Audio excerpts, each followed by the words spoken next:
Okay, I think I accidentally grew the prettiest anthurium ever. But everything else is kind of falling apart. Whoops. I'm gonna be taking you through my collection and showing you the good, the meh, and the you in danger, girl. And we're gonna start off with a bang.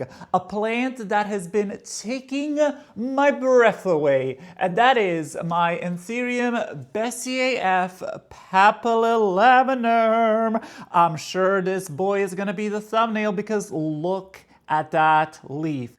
It is absolute perfection. This is just another proof that you can grow beautiful anthuriums in ambient humidity. I do not do anything fancy or special for this plant. It grows on top of my video shelf. It only receives light from a north-facing window that is certainly 6 to 8 feet away from it. I do not use any humidifiers. I don't grow this in a cabinet or a tent, and I still am getting beautiful, perfect leaves. It has a small little ding over here at the bottom, but honestly, that is literally nothing.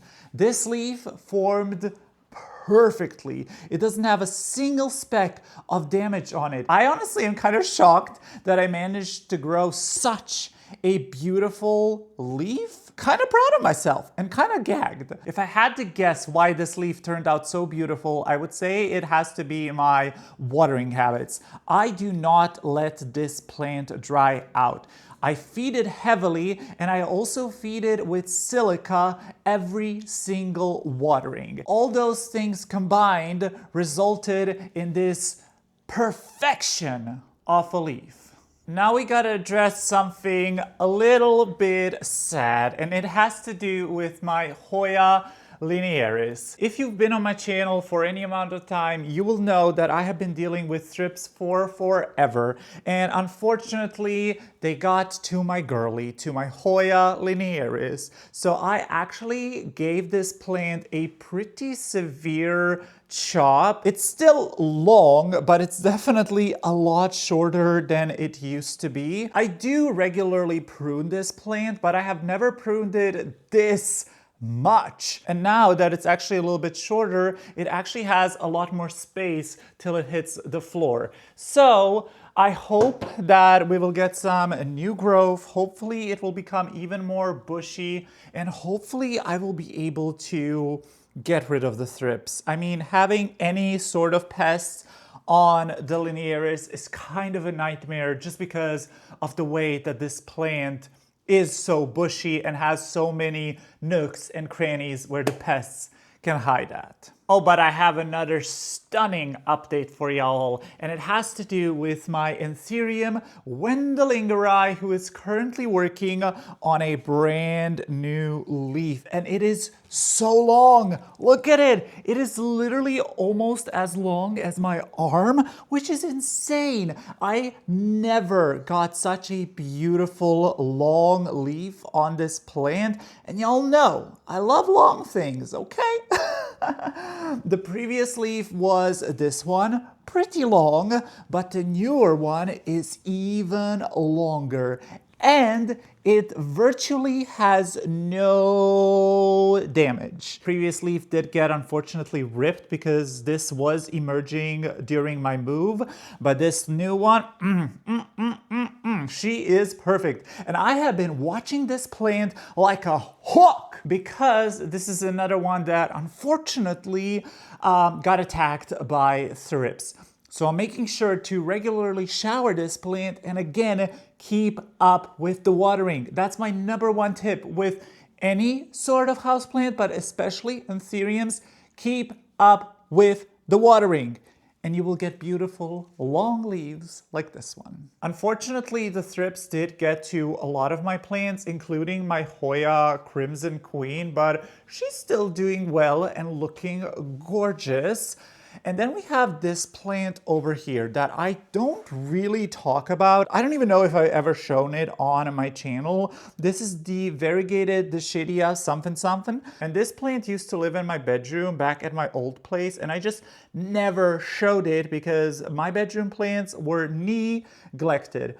But I wanted to bring this plant with me because I do love the growth pattern of this plant, and it is seriously a walk in the park. Over in this section, I don't have many updates. Everything is growing steadily, like my Monstera albo. She is growing back, pushing out some new leaves. My Calathea ornata is actually also doing really, really well. So all the plants over here are kind of just doing fine. My Alocasia watsoniana is actually working on a brand new leaf, and y'all, this plant is pissing me off. If this new leaf will not be pristine, I'm tossing this in the garbage because I'm so sick of this plant. It has always been a member of the one leaf club. The leaves that it did push out weren't even that pretty. So if this one doesn't turn out to be absolute perfection, it's going in the compost, honey. Speaking of compost, I threw away my Hoya Eves rocheri. I'm sad about it, but that plant hasn't grown a single leaf in all the time that I've had it. And I've had it for well over, I would say, half a year. Maybe it has been even a full year since I got that plant, and it did nada. It didn't even try to push out a growth point. So I think that plant was just a dud. I got tired of it and I just tossed it. And another plant that I am planning to get rid of is the Hoya insularis. This is a cute plant, but it just doesn't do anything for me. However, I do have a couple of friends that are interested in this plant, so I'm probably gonna give this to one of them because it is a healthy specimen that's growing well, so I don't wanna throw it away, but I just don't wanna keep it in my own collection. And another plant that is on the chopping block is my anthurium Queen of Hearts. Obviously, all that's left of her is a stump. She did have one fugly leaf, but I just chopped that off because I could not bear looking at it anymore. And we will see. If this pushes out a new leaf, I will keep it. If it doesn't, it's going in the compost. I ain't got no time or energy to be taking care of such diva plants. I'm sorry that I show this plant every single time, but I am just so in love with my Ace of Spades dress hybrid. I recently featured this in a repot and chat video. And oh my God, it is still looking so gorgeous, so deliciously dark, and it's working on a new leaf. Oh my God, look at that. The new leaves on this thing are to die for. This sexy, dark, chocolatey color is everything. I am becoming sort of obsessed with anthuriums. I just love the way they grow. I love seeing them size up. When they're healthy, like the dress hybrid or the Bessier F hybrid, nothing compares to them. And speaking of my love for beautiful anthuriums, look at this. This is my Nigrolaminum GG Forgetii hybrid. Look at that leaf. It's so gorgeous. It's beautiful. What do you mean? How am I able to grow such beautiful anthuriums in my low light, low humidity, kind of neglectful state of Planned Parenthood? I don't get it. And like, the gag with this plant is the massive size up. So this was the previous leaf. Cute, but small. And then we have this massive chonker. Look at her. She is huge. She's almost as big. Actually, she's bigger than my head. It's bigger than my head, y'all. And it's gorgeous. It doesn't have a single flaw.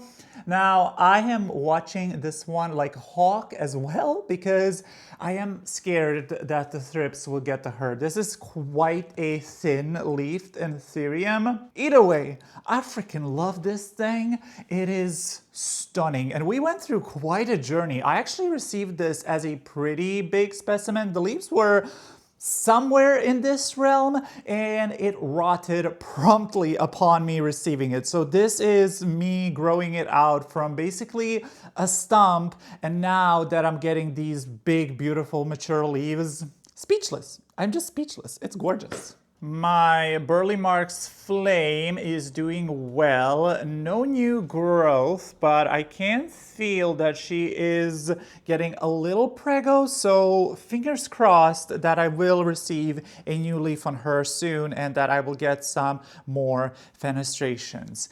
Down here, we have a plant that I'm also planning to part with. This is my Scindapsus platinum. And although I love it, I'm just kind of over Scindapsuses because they love to do this kind of shit. They love to throw out runners without a single leaf, and it's just not the vibe anymore. And then sadly, this has been such a pain in my royal behind because this Hoya Crimson Princess has been infested with thrips, and I'm sure that they're still there. This is another one that I gave a heavy pruning to in order to try to minimize the thrips population, and also just to make treating the plant itself easier. But I don't know. I might just take some cuttings, y'all, and start over. There's something really exciting happening with one of my Hoyas, and I wanted to wait to make this update video, but I have been waiting for over a month now. My Hoya Quintuple Nervous New Moon is currently working on a set of blooms, and I am so excited for these blooms. However, these have been in the process for such a long time, and I think I can see a thrip. Oh yeah, that's a thrip. Okay, I'm gonna go wash this plant off, but yeah, I want this thing to open its blooms, but it is taking forever. So if it does open up in the meantime while I'm editing this video, I will insert some footage or a photo because I am really curious to see what this will look like. I need to go treat this thing real quickly. This is what I'm dealing with, y'all. They are everywhere. These black, annoying thrips are literally everywhere.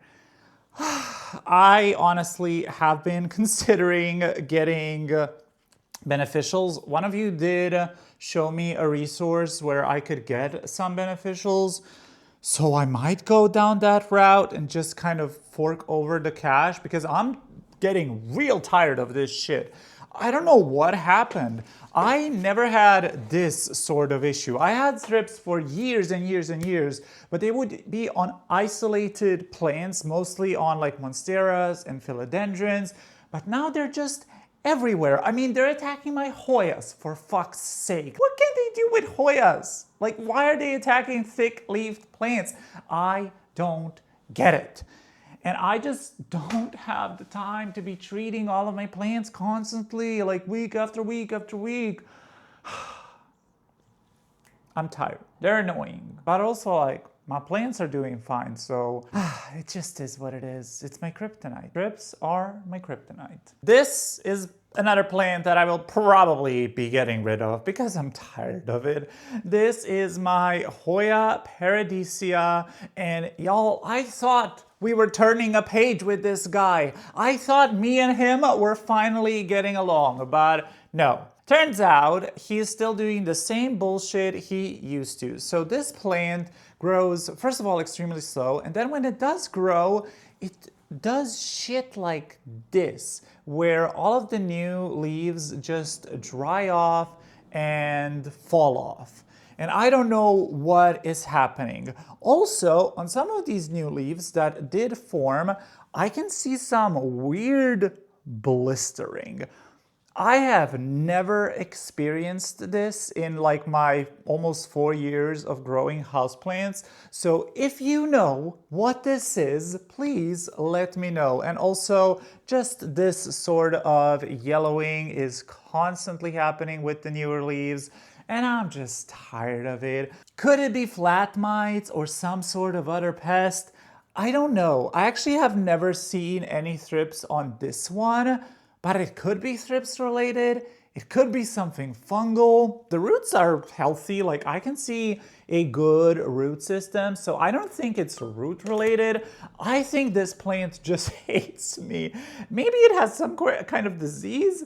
Girl, I don't know. I think this one's gonna go in the compost. Over here, my little Hoya trio is doing fairly well. These are all Hoyas that I absolutely love.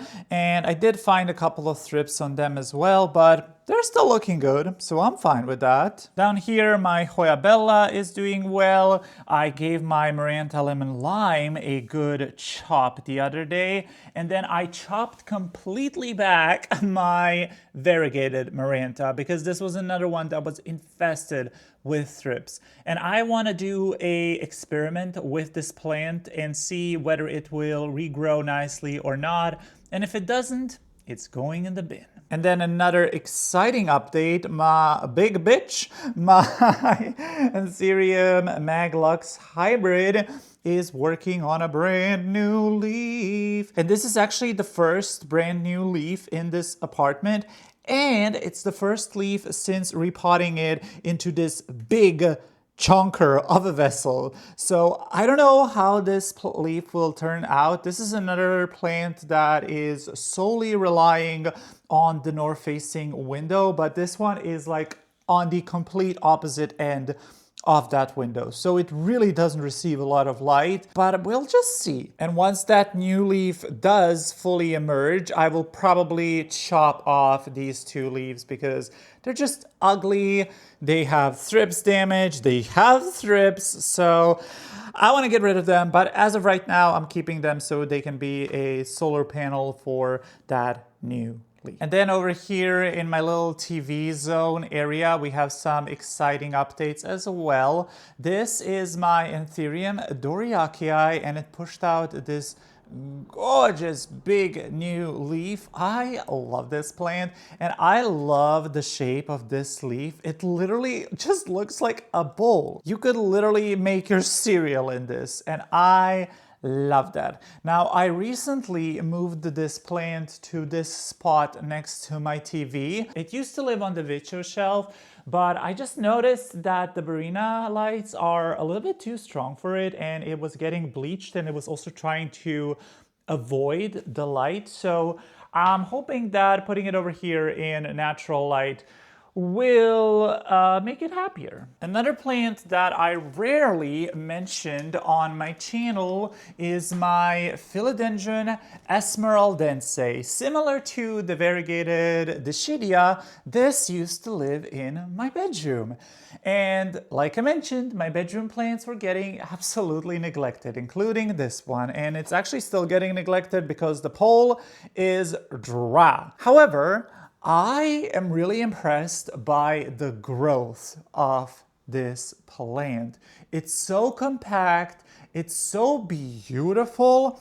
I'm not the biggest fan of the length of petioles on this plant because it is massive, but I feel like it looks so good looking at it from the front. That all being said, this is the slowest growing plant I have ever encountered in my whole goddamn life. It is ridiculously slow. I think a cacti would grow faster than this plant. If I get 2 leaves per year out of this plant, I can be happy. But that also makes it pretty low maintenance and easy care, I would say. So I just stuck it into this corner. This is probably not gonna be its forever home because I don't really love it. I might put it where the Doriakii is sitting at, but as of right now, I have it here. And then back here in the corner, we have my gorgeous Monstera Thai constellation, who is finally growing again. I had to chop this plant. It rotted on me, and now I am finally getting some gorgeous new growth on this plant. I don't know why it's facing the wall, but I'm just gonna let it do its thing. It lives under this Grogang Claria light, and it is clearly loving it. This is my begonia white ice. It's the only begonia left in my collection. And I love this plant. It's such a beautiful bushy beast, and I love having it as a centerpiece for my coffee table. And it's just another one that is extremely easygoing, but another one that is very, very thirsty. So if you're gonna grow this plant, I highly recommend putting it into semi-hydro. I think we're done with all of the updates in the main living room area, so let's move on to the bedroom because I have a couple of really exciting updates in there. My ficus benjamina. This is what I want out of my houseplant collection. This thing is thriving. I have it growing under a growing Pianta grow bulb, and it has transformed. Before moving here, I had a lot of struggles with this plant. It always looked good, but it was dropping leaves like it's nobody's business. And ever since moving here and putting it under this grow light, it has maybe dropped 2 leaves. And it has grown so much. Like, it has become such a bushy beast. And I couldn't be happier. Not only does it get great light from that grow gang light, but this is also a south-facing room, so it gets a lot of nice ambient light throughout the day, which I believe is why it's looking so stunning. And this plant is actually helping me realize that I want to shift my mentality when it comes to this whole houseplant hobby. I don't want to be a collector. I don't want to have millions of plants. What I want is to have a curated collection, a smaller number of plants, but plants like this. Plants that look gorgeous, that are big, healthy, and just are a statement piece in the space. This is a statement piece. It draws your eye in, it looks stunning, it causes me virtually no issues, and that is what I'm aspiring towards for my entire plant collection. Now, of course, I'm not gonna get there overnight. It's gonna take probably months, even years of curating and learning and trial and error, having a house full of plants like this one, like the Ficus benjamina. I love it so freaking much. I also brought from home this little IKEA plant stand. This used to be in my old studio in front of my west-facing window, and I thought it would fit the vibe of the bedroom, and it does, and I did want to add a couple more plants to the bedroom. Now, I do feel it's a little bit tight now with all of the furniture and plants in here, but I still like the setup. So over here, I have my Cebu blue pothos. I have this plant, which I recently purchased, that is just not doing well. I don't think this plant will survive, y'all, and I think I might just get rid of it. It was only €5, and I'm just not here for it. And then, last but not least, we have my Calathea Warszewitzii, who, can we just take a moment of appreciation for this plant and for the fact that I'm able to grow healthy Calatheas? Like, I never thought in my wildest dreams that I would be able to grow a healthy Calathea Warszewitzii, but here we are, and I am truly blessed. Oh my god, now I need to get up, and that's hard. And I think those are pretty much all of the updates, the good, the mediocre, and the bad. Thank you so much for making it to the end of this video. I hope you enjoyed it. Let me know in the comments what are some exciting or not so exciting things happening in your collection. I look forward to hearing from you. I hope you have an amazing day, and I will see you in the next one. Goodbye!